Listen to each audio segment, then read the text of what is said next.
हम लोगों ने देखा था कि केमिकल इम्पल्स का एडवांटेज और इलेक्ट्रिकल इम्पल्स, दो एडवांटेजेस देखे थे। या एक तो बता क्या वो इससे कनेक्टेड होते हैं, नर्व टिश्यूज से, नर्व सेल्स से। वो मतलब कौन मैं नहीं, पूरा लाइन कंप्लीट बोलने का। इलेक्ट्रिकल इम्पल्स क्या? नर्व जो टिश्यूज जो सेल्स होते हैं उससे कनेक्टेड होते हैं। तो electrical impulse only travel to nerve cells, दूसरे सेल से वो ट्रैवल नहीं करते।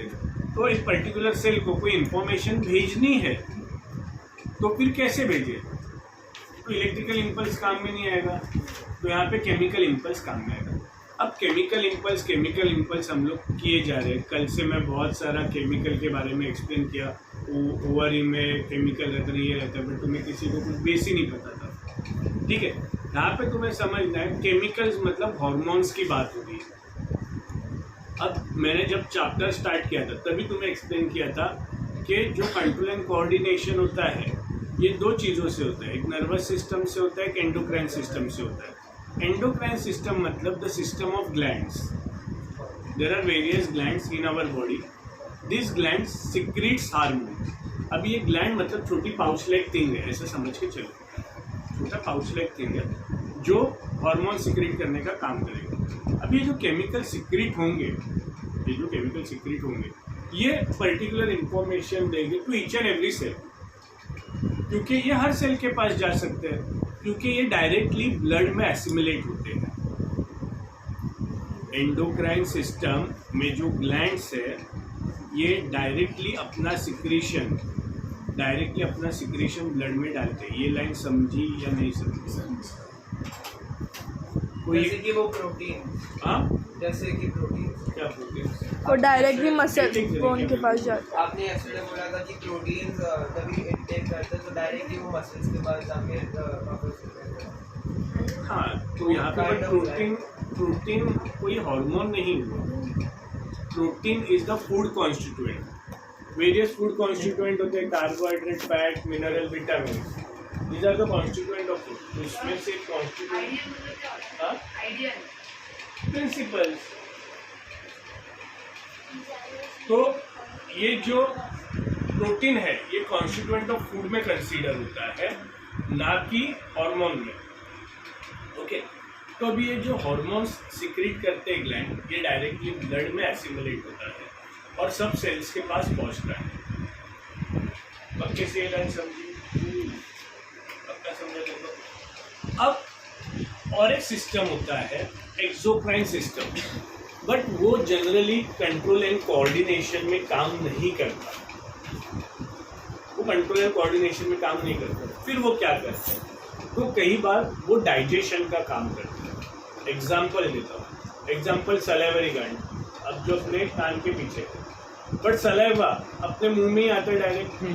तो एक पर्टिकुलर ट्यूब होगी जो यहाँ से लेके सलाइवा यहाँ तक लाती होगी, बराबर ना? ब्लड में मिक्स थोड़ी ना होता है सलाइवा और मुंह में आता है। अगेन वन मोर, पैनक्रियास, ये मिक्स ग्लैंड है। मिक्स ग्लैंड मतलब ये एंडोक्राइन ग्लैंड भी है और एक्सोक्राइन ग्लैंड। एक्सोक्राइन ग्लैंड मतलब एक्सोक्राइन ग्लैंड मतलब उनकी खुद की ट्यूब होती है और वो ट्यूब से टारगेट ऑर्गन तक अपने हार्मोन को भेजती है।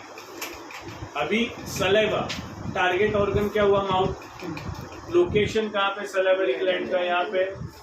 बट यहाँ तक टारगेट ऑर्गन तक पहुँचाने के लिए उसने क्या यूज किया? ट्यूब यूज किया। वैसे ही पैनक्रियास पैनक्रियाटिक जूस सिक्रेट करती है और कहाँ भेजते हैं? बोल स्मॉल इंटेस्टाइन के पास भेजते हैं। एक आध एग्जाम्पल दे पैनक्रियाटिक जूस का।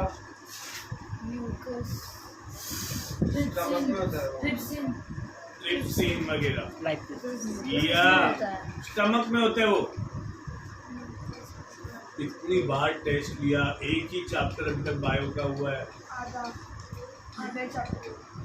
एक्सपीरियंस पूरा हुआ है, लोगों ने आदत किया होगा। ठीक है, कितनी बार तुम लोग रेगुलर होमवर्क करते हो, ये आंसर नहीं आता है, ये आंसर आना चाहिए कि नहीं? ठीक है, तो अभी ये जो हार्मोन सिक्रेट किया पैनक्रियाज ने, ये टारगेट ऑर्गन क्या है उसका? Small intestine. तो वहाँ तक कैसे जाएगा? तो एक्सोक्राइन ग्लैंड में। अभी ह्यूमन बींग्स में total infinite number of glands है, ऐसे देखा जाए तो बहुत सारी ग्लैंड्स है, बट अपने को मेन ग्लैंड स्टडी करनी है। इसमें से सबसे मेन ग्लैंड है पिट्यूटरी ग्लैंड, जो अपने ब्रेन में प्रेजेंट रहते हैं ना, वो। फिर पैनक्रियाज है, थायराइड ग्लैंड है, फिर टेस्टिस है, ओवरीज है, ये भी एग वगैरह, ये भी हार्मोन्स को सिक्रेट करते हैं। ठीक है, उधर हम लोग बाद में जाएंगे, पहले हम लोग प्लांट से डील करते हैं, फिर हम लोग प्लांट पे आके रुक गए। ओके, अब यहाँ पे जो हार्मोन सिक्रेट करते हैं प्लांट्स, ये जो हार्मोन सिक्रेट करते हैं प्लांट, अब केमिकल वर्ड यूज़ करेंगे, ज़्यादातर केमिकल वर्ड यूज़ करेंगे, बट तुम्हें हार्मोन समझना। अब ये जो हार्मोन सिक्रेट होता है, ये हार्मोन सिक्रेट होने के बाद कुछ ना कुछ स्टिमुलेशंस होती है।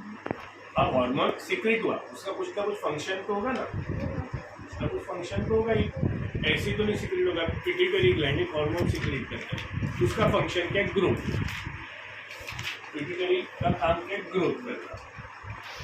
किसी का ऐसे बड़ा गला देखा है तुम लोगों ने? हाँ, उस बीमारी को क्या बोलते हैं? थायराइड से वजह से मतलब थायराइड वो बड़ा हो जाता है एकदम। गॉइटर बोलते हैं, बीमारी को गॉइटर बोलते हैं, बराबर। तो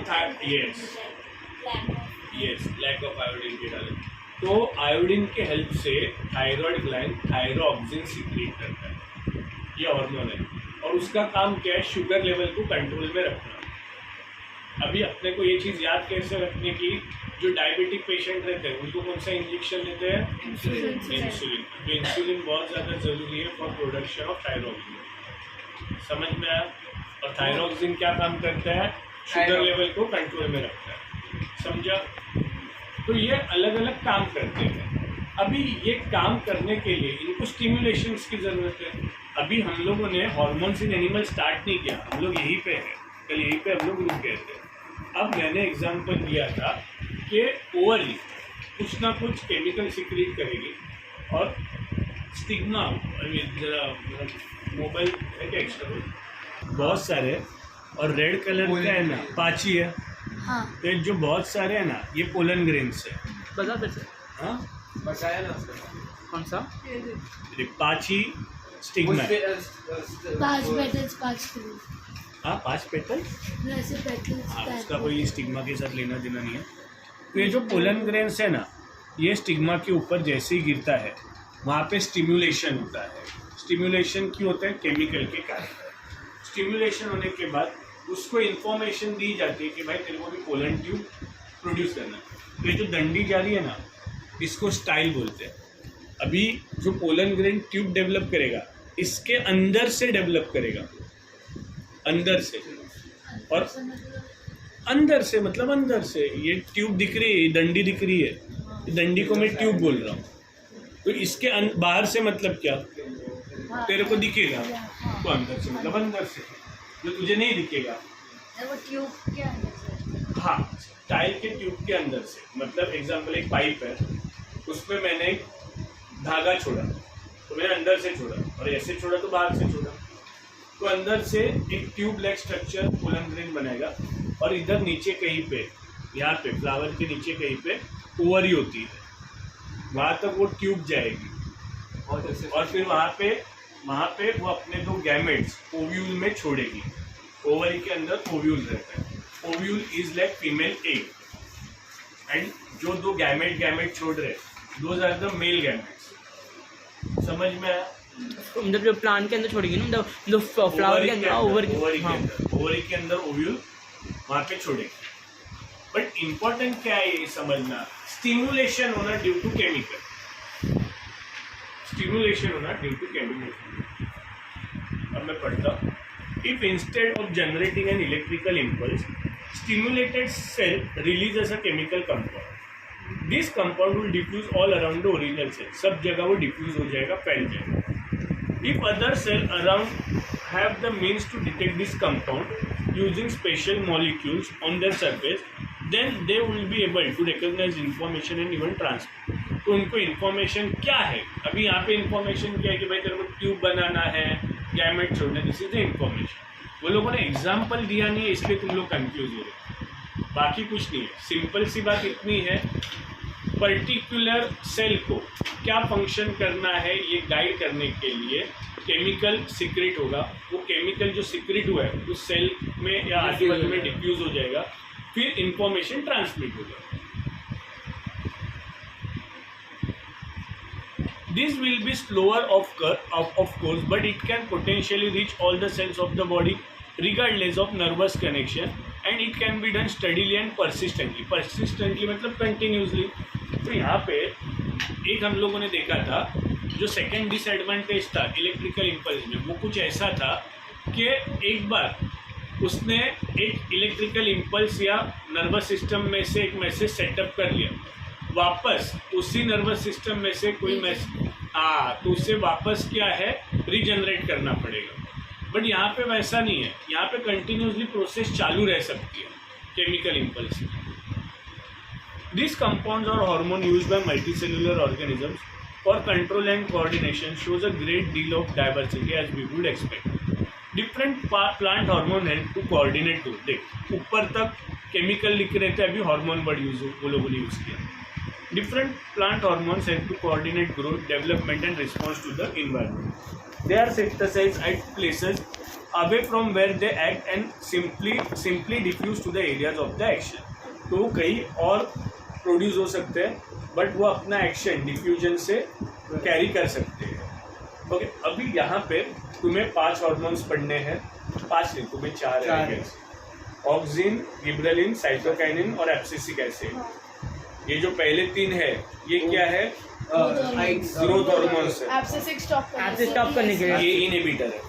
ओके, बिल्डिंग ऑफ लीव्स वाला एग्जांपल। अब ये जो ऑक्सिन है ये कहाँ पे लोकेटेड रहता है? अपाइकल रीजन में, तो वो हाइट के ग्रोथ का काम करेगा। जो गिबरेलिन है साइडवेज ब्रांचेस वगैरह का, और साइटोकाइनिन है फ्लावर, फ्रूट, बर्ड्स का वगैरह। तो ऑक्सिन टॉप के लिए था और गिबरेलिन भी साइडवेज था, और नीचे वाला उसके नीचे वाला नहीं, हम जब फ्लावर। तो मैं रीड करता हूँ। Let us take an example that we have worked with earlier, 7.2. When growing, अभी 7.2 एक्टिविटी में क्या था, या कैन यू एक्सप्लेन? एक प्लांट लिया था, उसके सब साइड से उसको बॉक्स से कवर किया था, खाली एक साइड से वो लाइट आने दिया था, तो उससे लाइट लगाना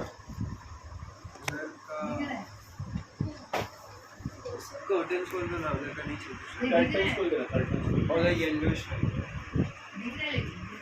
कर्टन खोल देना। आप बोल तो जिधर से लाइट आएगा वो साइड में वो लीफ बेंड हो जाएगा। बट कैसे बेंड होगा? हार्मोन्स का क्या रोल था?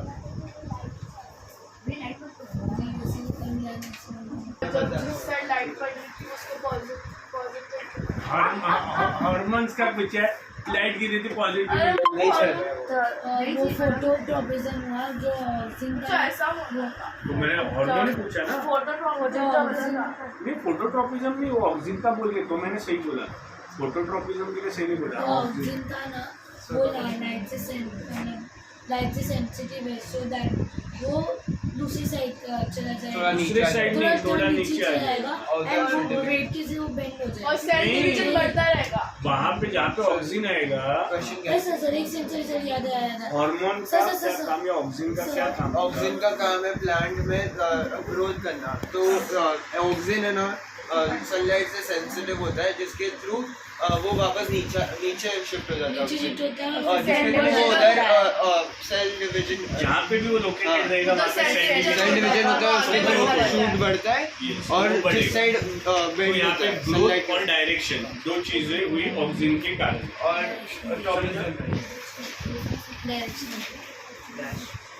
When growing plants detect light, a hormone called auxin synthesis at the shoot tip. कहाँ पे synthesis हुआ? टिप पे। बट वो देखो helps the cell to grow longer. वो सेल्स को longer ग्रो होने के लिए हेल्प करेगा।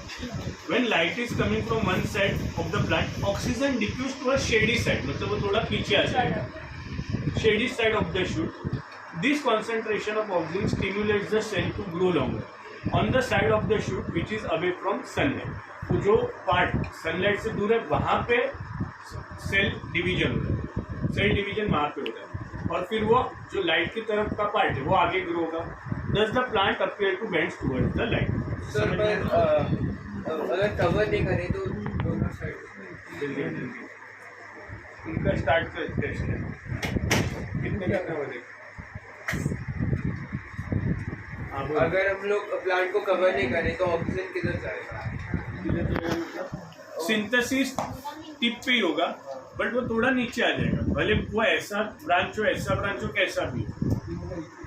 तो यहाँ पे वो सिंथेसिस होगा, बट आएगा यहाँ पे, जहाँ पे वो आएगा इतने रीजन में वो आएगा, तो यहाँ पे सेल डिवीजन होगा और यहाँ से वो आगे ग्रो करेगा। पीछे ग्रोथ नहीं होगा, उल्टा ग्रोथ होगा। क्या आगे की तरफ ही ग्रोथ होगा ना, पीछे ग्रोथ होगा तो रूट में जाएगा। समझ में आ रहा है? ये देखो मैं पेंसिल दे, अंडरग्राउंड यहाँ पे ऑक्सीजन है, इतने पोर्शन में ऑक्सीजन है, इतने पोर्शन में ऑक्सीजन है, सेल ग्रोथ हो गया। तो ये इतना जो एरिया डेवलप हुआ है वो यहाँ तक जाएगा अभी, तो सेल अभी यहाँ तक जाएंगे, तो ये पार्ट भी और ऊपर जाएगा यहाँ तक, क्योंकि उल्टा ग्रोथ तो नहीं होगा। ग्रोथ उल्टा हो सकता है क्या? Another example of plant hormones are gibberellins, which like oxygen help in a growth of the stem. ये stem का, हाँ, जो मैंने बोला था ना, cytokinin promotes cell division and it is natural then that they are present in greater concentration in areas of rapid cell division. Rapid cell division मतलब fruit और सीड में फास्ट ग्रोथ होता है। प्लांट को ग्रो होने के लिए कितना टाइम लगता है, बट हर साल तो फ्रूट ग्रो होते ही है ना। तो जहाँ पे फास्ट सेल डिवीजन होना चाहिए वहाँ पे साइटोकाइनिन मतलब फ्रूट और seed. These are example of plant hormone that help in promoting growth, but plants also need signal to stop growing, जैसे कि abscisic acid is one example of hormone which inhibits growth. It affects include, वो तो मैंने कल भी बोला था ना, एक ही लाइन दिया होगा। चल ये पॉज कर टाइम